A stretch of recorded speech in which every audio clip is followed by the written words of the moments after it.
ఉన్న బంగారాన్ని విడిపించి ఆ రోజు ఆన్లైన్ రేటుకే మేము కొంటాం. Sharma gold company.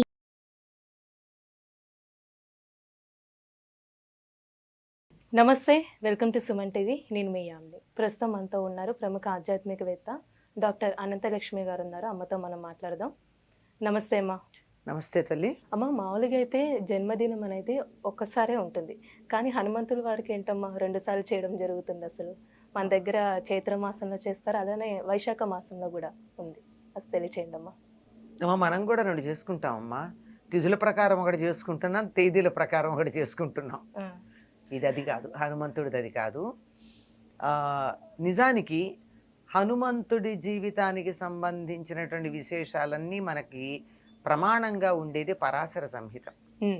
పరాశర సంహితలో హనుమంతుడు వైశాఖ బహుళ దశమి మందవారం అంటే శనివారం నాడు పుట్టినట్టుగా చెప్పబడింది.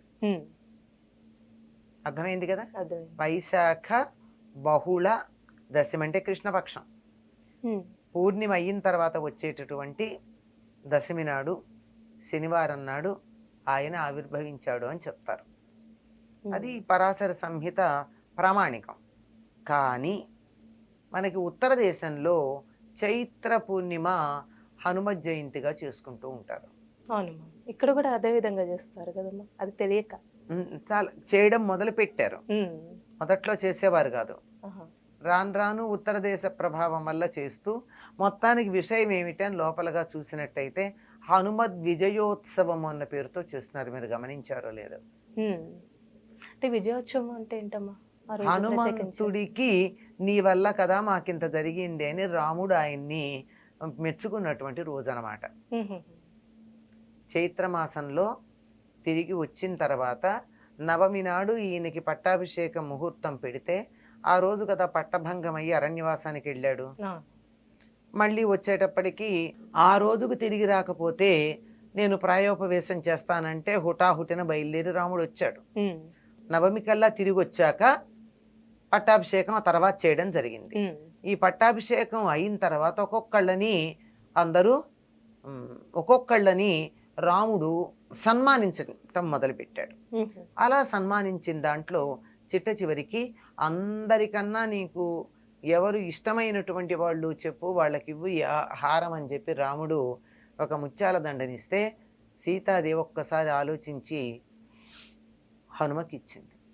అంటే అందరికన్నా తనని ఉద్ధరించినటువంటి వాడు హనుమ అన్న ఉద్దేశంతో రాముడు కూడా అంతే అందరికి అన్ని రకాలైనటువంటి సన్మానాలు బహుమానాలు ఇచ్చి హనుమని మాత్రం నేను నీకు ఏమిచ్చినా సరిపోదు అని చెప్పి కౌగిలించుకుంటాడు.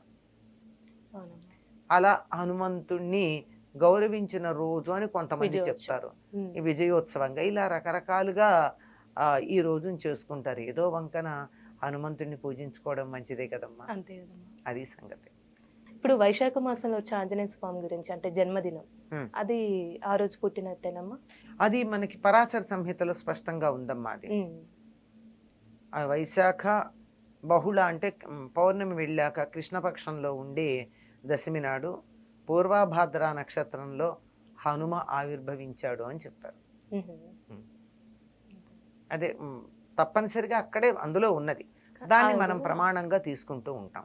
కానీ ఇక్కడ ఈ మధ్య కాలంలో ఇట్లా చేస్తున్నారు, చేసి దీన్ని మళ్ళీ హనుమద్ విజయోత్సవంగా మళ్ళీ తర్వాత చెప్తున్నారు. కానీ మెయిన్ అయితే మనకి వైశాఖంలో వచ్చింది, వైశాఖ మాసమే. అంటే అమ్మ, ఇప్పుడు సీతమ్మ వారు ఆంజనేయ స్వామికి ఒక ముత్యాల హారం ఇస్తే దాన్ని ఇలా కొరికి ఇలా చేశారంటారు కదమ్మా, అసలు ఎందుకు అలా?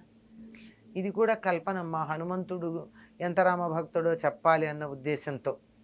అంటే ఇందులో రామనామం దొరుకుతుందా అని ప్రతి ముత్యం కొరికేట. ఎందుకు దొరుకుతుందమ్మా? అంత తెలివి తక్కువవాడా? బుద్ధిమతాంబరిష్ట అని కదా హనుమంతుడి గురించి చెప్తారు. అంత బుద్ధిమంతుడు ముత్యాల్లో రామనామం ఉంటుందని కొరుకుతాడా? ఏదో కల్పన, ఆయనకున్న భక్తిని గురించి చూపించటానికి.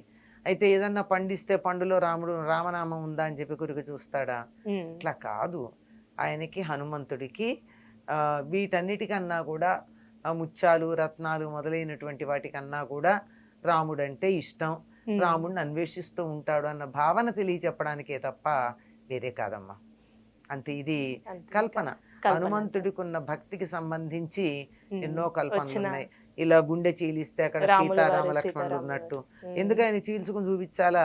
ఉమ్. చీల్చుకుని చూపిస్తే బొమ్మ మనకు కనపడుతుందా? ఆయనకు కనపడుతుంది తాను లోపు చూపులో గనక చూసినట్టయితే. ఉమ్. అంతే ఇట్లాంటివి కల్పితాలు భక్తిని అంటారమ్మా. కొద్దిగా అలా సింబాలిక్ గా చూపించడానికి చెప్పేటటువంటి కథలు. అమ్మ ఇప్పుడు హనుమంతుడు వారు పుట్టగానే సూర్యుని దగ్గరికి వెళ్ళి అది పండు అనుకొని అలా వెళ్ళారంటమ్మా. అసలు ఎందుకంటారు అలా? అది హనుమంతుడి యొక్క శక్తిని నిరూపించేటటువంటి తెలియజెప్పేటటువంటి తీవృత్తం అమ్మ. ఉమ్. పుట్టంగానే అలా ఆకలేసిందట. ఉమ్.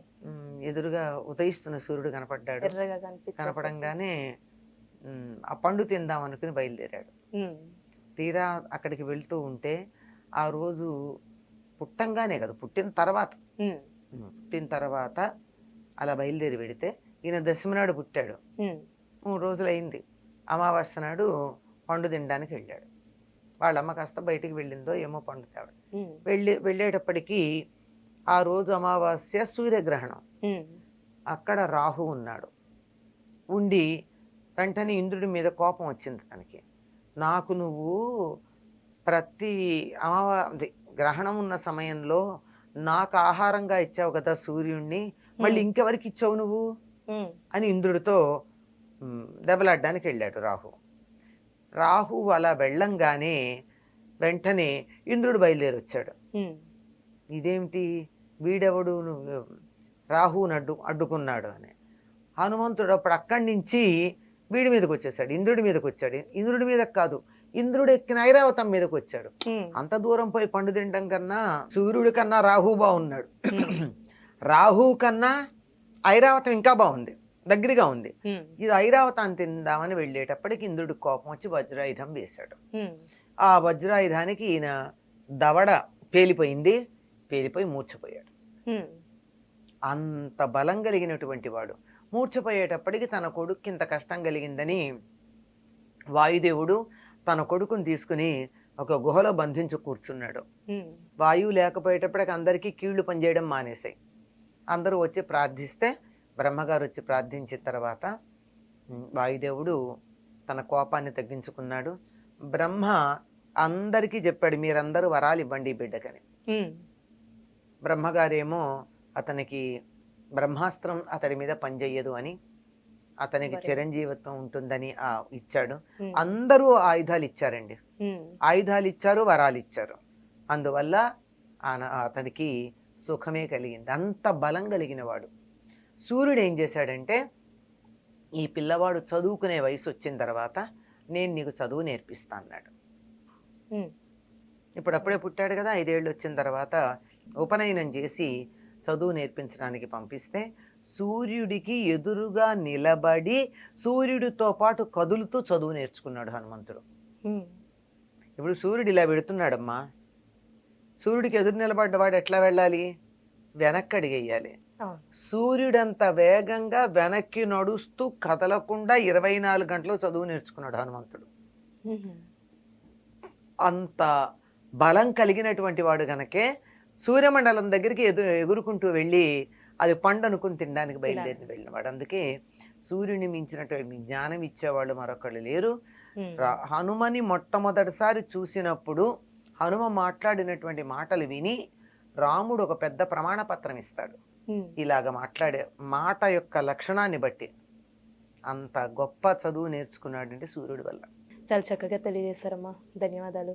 నమస్తే అమ్మా. సుమన్ టీవీలో మీ పర్సనల్ అండ్ బిజినెస్ ప్రమోషన్స్ కోసం కింది నెంబర్కి కాంటాక్ట్ చేయండి.